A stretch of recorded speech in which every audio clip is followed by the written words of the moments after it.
mene strany Demokrati, spoluorganizátora tohto protestu, vás vítam na dnešnom proteste. A chcem vám veľmi poďakovať. Ja tu nevidím žiadnych pučistov, vidím tu vlastencov, vidím tu slovenských občanov, ktorým záleží na tom, či zo Slovenska bude ruská gubernia alebo prosperujúci európsky štát. Veľmi pekne vám ďakujem. Dnešný protest bude koncipovaný tak, že najprv pôjdu piešťanskí občianski aktivisti, potom príde... Vážení priatelia demokracie v našom meste, na úvod môjho krátkeho príspevku by som poprosil, keby tu boli okrem nás organizátorov tohto podujatia aj nejaké iní, napríklad gruzínske légie, nech sa u nás prihlásia pri tribúne, lebo Soros nikdy nespí, Soros je vždy v strehu. Ďakujem pekne všetci Piešťanci. Môj príhovor som nazval príznačne: aj Piešťany sú Európa. Ste Piešťanci? Ste Európania? Tak ste tu doma. Predvečer ďalšej série protestov sme si mnohí z nás pozreli film o najznámejšom slovenskom mafiánu.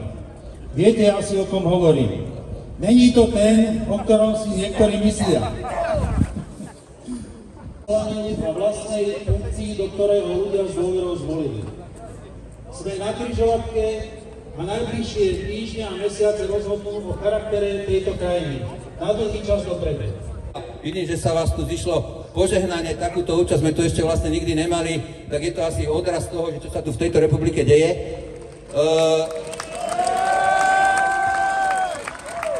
Super.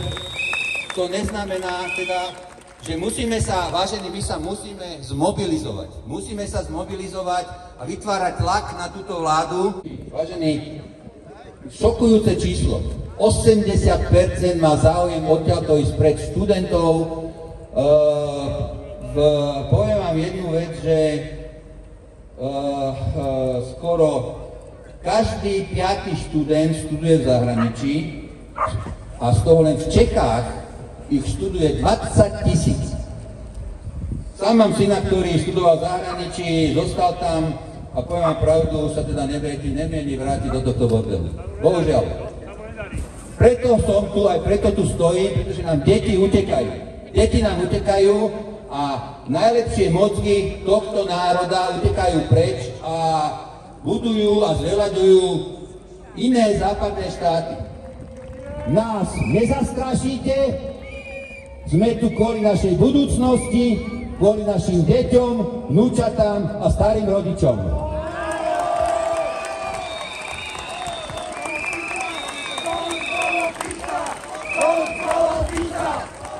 Vystupí Monika Kováčová za matky, ženy z Piešťan. Nech sa páči, Monika.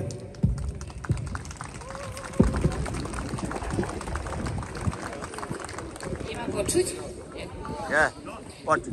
Milí priatelia, dnes tu spoločne stojíme za hodnoty, ktoré sú pre nás dôležité. Demokracia nie je samozrejmosť a môžeme ju veľmi ľahko stratiť. Stačí, ak neurobíme nič. Zvolená vláda neznamená absolútnu a neobmedzenú moc. A volič nie je bombónik. Vyhrať voľby neznamená môcť všetko. Sme tu preto, aby sme to víťazovi pripomenuli. Zatiaľ ešte môžeme. Pomenám, je tu vyše 1000 ľudí a privítam na pódiu Alana Rigušeka. Veľakrát tam čítam, ten prekročil ďalšiu červenú čiaru a prerazil dno a ja neviem čo. Oni nepoznajú dno. Oni nevedia, čo je dno. A naopak, pre nich, alebo pre nás, čo je dno, pre nich je ďalší vrchol. Keby to celé otočili, čo samozrejme nie je možné, pretože by museli zmeniť kompletné myslenie.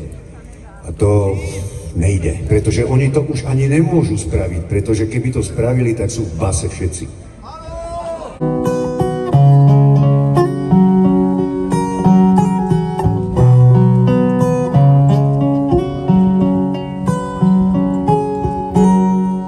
Niečo je v nás, čo skrývame. Je to tak blízko a tak vzdialené. Skúšaj to nájsť, ten správny čas, čo ticho sa skrýva niekde v nás. Skús sa občas obzrieť späť a prehry a výhry uvidieť a potom sa dívaj pred seba zas, čo všetko sa skrýva niekde v nás. Ty môžeš smútiť, môžeš sa smiať, ak cesta končí, naspäť sa vráť. Môžeš mať všetko, čo len chceš mať, však nemôžeš stále v kúte stáť.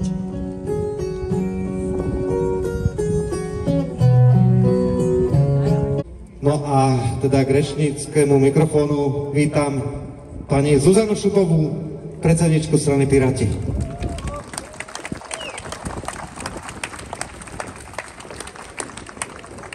Dobrý večer, Piešťany. Dobrý večer, priatelia. Dobrý večer, spoluobčania. Keď som v roku 2016 ako riaditeľka odboru na ministerstve pôdohospodárstva podávala svoje prvé trestné oznámenie na vysokých štátnych úradníkov ministerky Matečnej,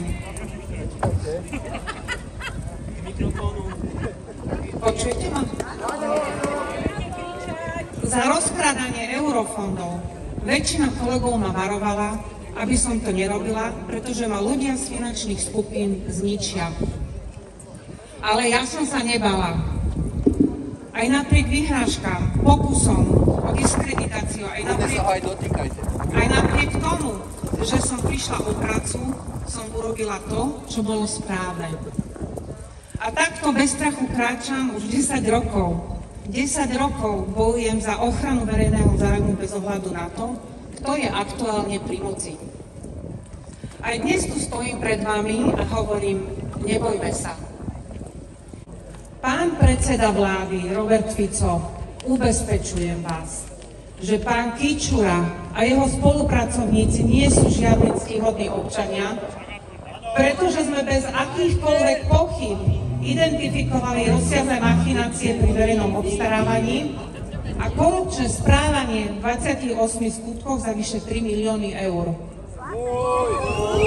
Aby Fico zakryl obrovské podozrenia zo závažnej trestnej činnosti jeho kamarátov, tak si do svojho repertoára pridal extrémizmus a ruskú propagandu.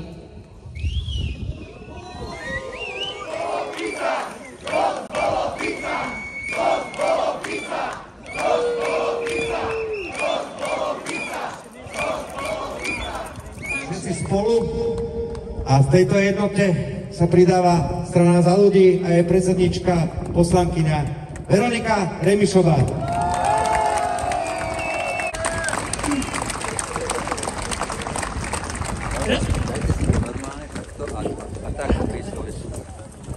Robert Fico dnes po obede zverejnil taký srdcervúci status a v ňom sa pýtal, že nechápe, prečo tí ľudia chodia protestovať. A vraj on vôbec nechce vystúpiť z Európskej únie a pýta sa, a prečo tí ľudia sú vlastne v uliciach.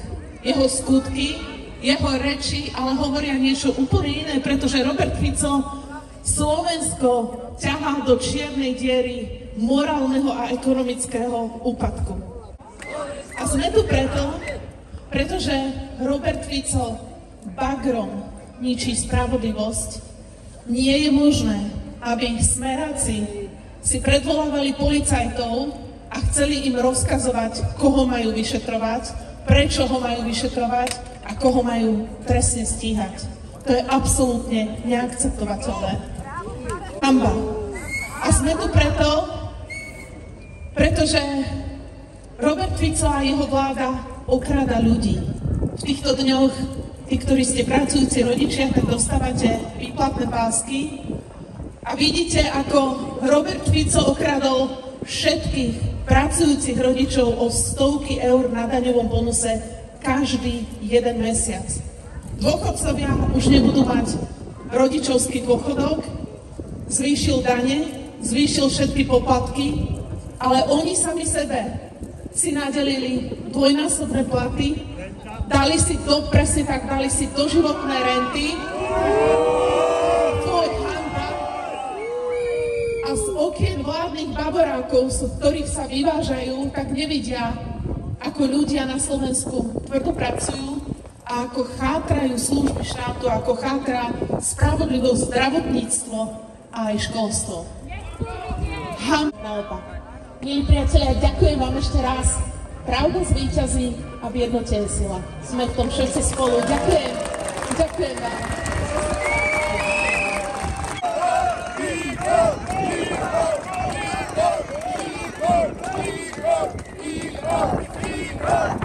Dnes som strašne rád a však dnes tu aj zaznelo, keď niekto povedal z organizátorov, že vás je tu najviac, ako kedy v Piešťanoch bolo. A zároveň si myslím, že od vzniku samostatnej republiky Slovensko ani nebolo vo väčšom ohrození, takže sa patrí, aby vás tu bolo najviac. A takto, aby ste preukázali, že vám na Slovensku záleží, že ho máte radi a že ste skutoční vlastenci. A chcel by som vás preto vyzvať k tomu, aby sme, ako som povedal na začiatok, že chcem hľadať cestu, aby sme sa nebáli byť vlastenci. Lebo si teraz povedzme, že pomaly sa hanbíme vysloviť slovo, že vlast a vlastenectvo. Lebo zrazu vlastencom je nejaký blázon Harabín, nejakí fašisti z republiky. Vlastencom sa tu tvári Fico, ktorý by nás kedykoľvek predal Putinovi za mitu šošovicu. Nehanbíme sa povedať a nazývať veci pravým slovom, že vlastenec je ten, ktorý má Slovensko v srdci a nie Moskvu a Rusko. Nehanbíme sa povedať, že vlastenec je ten, ktorému záleží na ľuďoch, ktorí ho volili. Nehanbíme sa povedať a nebojme sa povedať, že ten, kto okráda svojich vlastných voličov, kto ich podvádza s vedomím, že si o nich myslia, že sú nižšieho intelektu a tým pádom, že mu na tie podvody a klamstvá neprídu, že ten človek nie je vlastencom, ten je len atrapou a obyčajným zlodejom a mafiánom. Bojujme o vlastenectvo, bojujme o pojmy, nedovolme, aby ich vyprázdňovali zločinci, ktorí nám vládnu. Zároveň myslím, že to je dôležité v tejto chvíli povedať, že nedúfajme alebo nebudú predčasné voľby, vdúfajme v ne, robme všetko, čo sa dá, ale stretajte sa tu, buďte tu aj na budúce, vydržte, dokedy organizátorov to bude baviť, vydržte to aj vy. A to je zároveň výzva aj politickým stranám, tak ako to aj organizátor hovoril, politické strany v opozícii sa musia v prvom rade spojiť a po druhé zobrať rozum do hrste, lebo Fico na 100% nedovolí, aby žiadne mafiánske hlasy prepadli. Čiže pomenovávajme si, alebo doprajme si navzájom možnosť pomenovať na druhých možno aj chyby, poučme sa na tých chybách a poďme spolu v jednom šíku spolu s vami chrániť republiku. Ďakujem pekne. Dámy a páni, máte obrovskú silu. Možno si to neuvedomujete, akú silu máte, keď prichádzate na tieto námestia už niekoľký týždeň po sebe a že vaše aktivity majú zmysel. Len sa na to pozrite. Keď predstavitelia tejto vlády zmenili kurz a otočili Slovensko smerom na východ a začali nás ťahať smerom do Moskvy, zomkli ste sa, vyšli ste do ulic a vyslali ste im jasný signál, že Slovensko je Európa.